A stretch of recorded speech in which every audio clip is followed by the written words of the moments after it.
మా రావినతుల భక్తి ప్రేక్షకులకు నూతన సంవత్సర శుభాకాంక్షలు. 2025 జనవరి ఆంగ్ల నూతన సంవత్సరం వస్తుంది. తరువాత మన తెలుగు ఉగాది మార్చి 30వ తేదీ 2025 ఆదివారం రోజున రాబోతుంది. అయితే ఈ నూతన సంవత్సరం అందరికీ కూడా ఏ విధంగా ఉండబోతుంది అని ముందుగానే తెలుసుకోవాలని ఒక ఉత్సుక ఉంటుంది. దీని ప్రకారంగా ఇప్పుడు నేను మొత్తం మీకు 2025వ సంవత్సరం నుంచి 26 అంటే విశ్వావసు నామ సంవత్సరంలో ఆదాయ వ్యయాలు, రాజపూజ్య అవమానాలు ఏ విధంగా ఉండబోతున్నాయి అనేది మీకు తెలియజేస్తాను.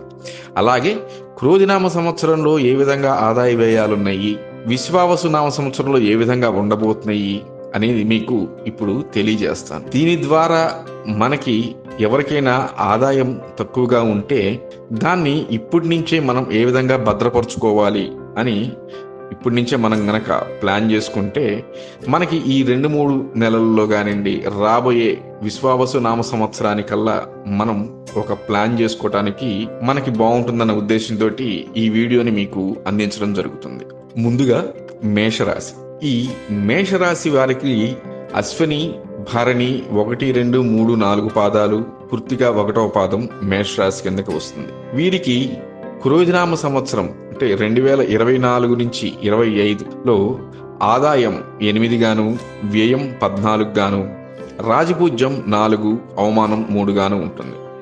అయితే విశ్వావసు నామ సంవత్సరం వచ్చేసరికి వీరికి ఆదాయం 2 గాను, వ్యయం 14 గాను, రాజపూజ్యం 5, అవమానం 7 గాను ఉంటుంది. అంటే వీరికి రాబోయే విశ్వావసు నామ సంవత్సరంలో ఆదాయం తక్కువగా ఉండి అవమానం పాళ్ళు పెరుగుతుంది. కాబట్టి మీరు ఇప్పటి నుంచే కొంచెం జాగ్రత్త చేసుకోవటం మంచిది. ఇక వృషభ రాశి. ఈ వృషభ రాశి వారికి కృత్తిక 2, 3, 4 పాదాలు, రోహిణి 4 పాదాలు, మృగశిర 1, 2 పాదాలు వృషభ రాశి వారి కిందకి వస్తాయి.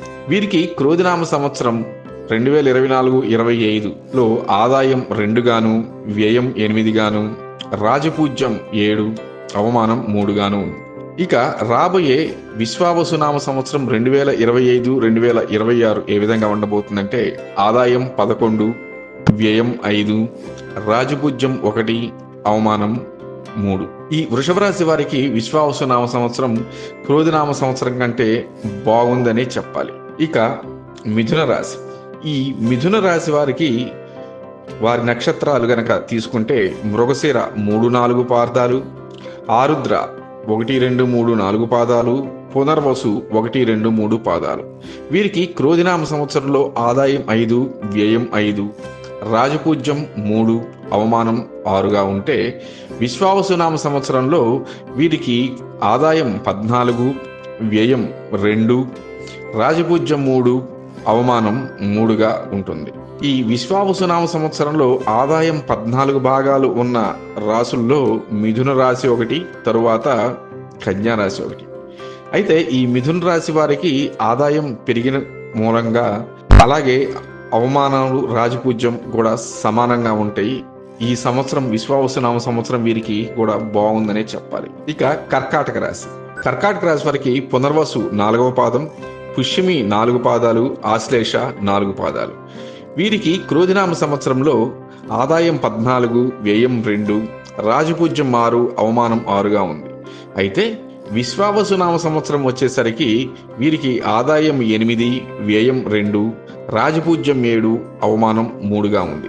వీరికి విశ్వావసు నామ సంవత్సరంలో రాజపూజ్యం కొంచెం పెరిగింది, అవమానం తగ్గింది, అయితే ఆదాయం కూడా అలాగే తగ్గింది. కాబట్టి వీరు ఇప్పటి నుంచే కొంచెం జాగ్రత్త పడటం నేర్చుకోవాలి. ఇక తదుపరి రాశి సింహరాశి. ఈ సింహరాశి వారికి మఖ 1, 2, 3, 4 పాదాలు, పుబ్బ 1, 2, 3, 4 పాదాలు, ఉత్తర 1 పాదం. ఇది సింహరాశి వారి కిందకు వస్తుంది. వీరికి క్రోధినామ సంవత్సరంలో ఆదాయం 2, వ్యయం 14, రాజపూజ్యం 2, అవమానం 2గా ఉంటే రాబోయే విశ్వావసు నామ సంవత్సరంలో వీరికి ఆదాయం పెరిగి 11 గాను, అలాగే వ్యయం 11 గాను, రాజపూజ్యం 3, అవమానం 6. వీరికి కొంచెం అవమానం పాళ్ళు ఎక్కువగా ఉన్నాయి కాబట్టి కొంచెం నోటిని అదుపులో ఉంచుకొని జాగ్రత్తగా ప్లాన్ చేసుకుంటే వీరికి బాగుంటుంది. తరువాత కన్యారాశి. కన్యారాశి ఉత్తర 2, 3, 4 పాదాలు, హస్త 4 పాదాలు, చిత్త 1, 2 పాదాలు కన్యారాశి కిందకి వస్తాయి. వీరికి ఆదాయం క్రోధినామ సంవత్సరంలో 5 గాను, వ్యయం 5 గాను, రాజపూజ్యం 5 గాను, అవమానం 2 గాను ఉంటే వీరికి రాబోయే విశ్వావసునామ సంవత్సరంలో ఆదాయం 14, వ్యయం 2, రాజపూజ్యం 6, అవమానం 6గా ఉన్నాయి. వీరికి కన్యారాశి వారికి ఈ సంవత్సరం ఆదాయం బాగా పెరగటం, అయితే రాజపూజ్య అవమానాలు మాత్రం చెరి సమానంగా ఉన్నాయని చెప్పాలి. ఇక తదుపరి రాశి తులారాశి. ఈ తులారాశిలో చిత్త 3, 4 పాదాలు, స్వాతి 4 పాదాలు, విశాఖ 1, 2, 3 పాదాలు తులారాశి కిందకి వస్తాయి. వీరికి క్రోధినామ సంవత్సరంలో ఆదాయం 2, వ్యయం 8 గాను, రాజపూజ్యం 1, అవమానం 5 గాను ఉన్నది. అయితే రాబోయే విశ్వావసునామ సంవత్సరం 2025-26 గాను వీరికి ఆదాయం పెరిగి 11 గాను, వ్యయం 8, అలాగే క్రోధినామ సంవత్సరంలో 8, ఈ విశ్వావసునామ సంవత్సరంలో కూడా వ్యయం 8. అయితే విశ్వావసునామ సంవత్సరంలో వీరికి ఆదాయం పెరిగిందనే చెప్పాలి. వీరికి ఆదాయం 11, వ్యయం 8, రాజపూజ్యం 2, అవమానం 2 గాను ఉన్నాయి. ఇక వృశ్చిక రాశి.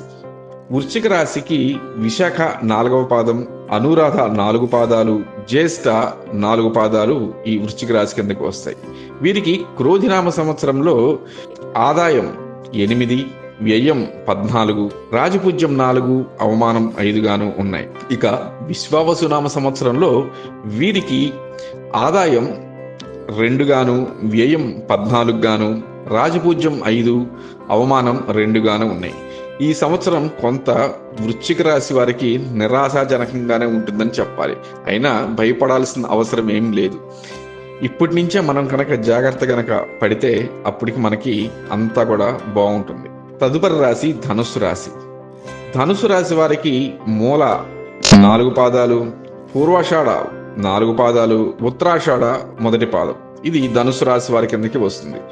వీరికి క్రోధినామ సంవత్సరంలో ఆదాయం 11 గాను, అలాగే వ్యయం 5 గాను, రాజపూజ్యం 7, అవమానం 5 గాను ఉన్నాయి. ఇక విశ్వావసునామ సంవత్సరం వచ్చేసరికి వీరికి ఆదాయం తగ్గి ఆదాయం 5 గాను, అలాగే వ్యయం 3 గాను, రాజపూజ్యం 1, అవమానం 5.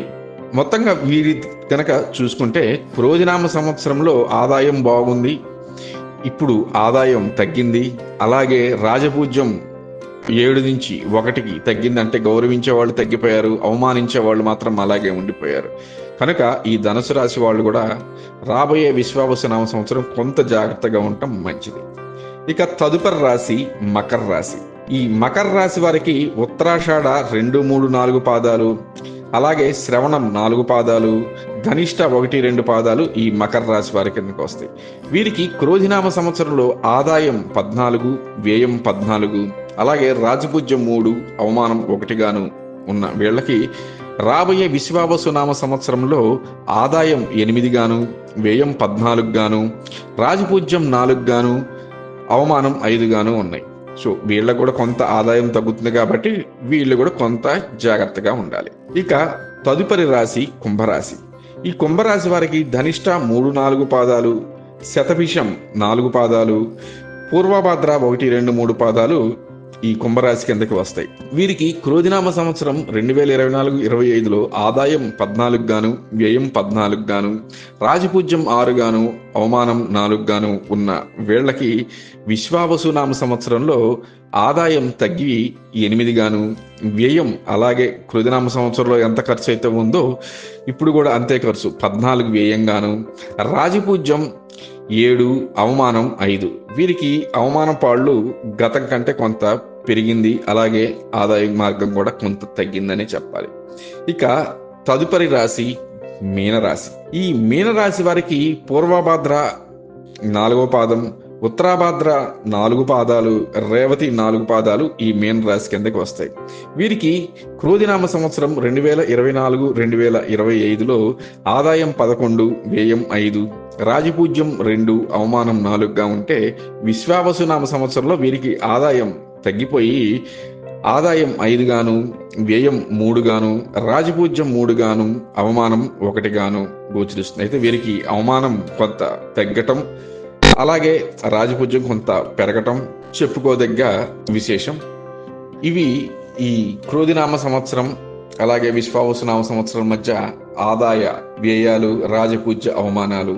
వీటిని బట్టి మన రావినూతల భక్తి ప్రేక్షకులు ఎవరైతే ఉన్నారో తర్వాత సంవత్సరానికి ఏ విధంగా మనం ప్లాన్ చేసుకోవాలి, అంటే ఆదాయం తగ్గిన వాళ్ళు ఏ విధంగా ప్లాన్ చేసుకోవాలి, వ్యయం పెరిగిన వాళ్ళు ఏ విధంగా మనం దాన్ని కంట్రోల్ చేసుకోవాలి, అలాగే రాజపూజ్యం పెరుగుతుందంటే ఓకే, అలా కాకుండా అవమానం పెరుగుతుంది అంటే ఎవరెవరు ఏం చేసుకోవాలి అనేది కొంచెం చూసుకోవాల్సింది ఉంది.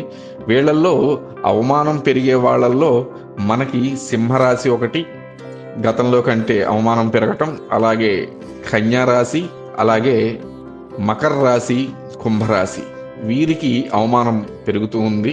మిగతా రాశుల వారికి సమానంగా ఉండటం, గతంలో లాగా ఉండటం కానివ్వండి, లేకపోతే కొంత ఇదవటం కానివ్వండి. అలాగే మేషరాశికి కూడా గతం కంటే అవమానం ఎక్కువగానే ఉందని చెప్పాలి.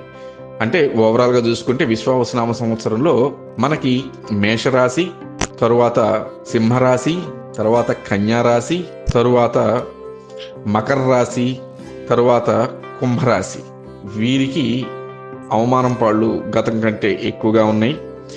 అలాగే ఇక ఆదాయం గనక తీసుకున్నట్టయితే ఆదాయ మార్గాల్లో వృషభ రాశి వారికి కొంచెం బాగుంది, అలాగే మిథున రాశికి బాగుంది, అలాగే సింహరాశికి బాగుంది, అలాగే కన్యా రాశికి బాగుంది, అలాగే తులారాశికి బాగుంది.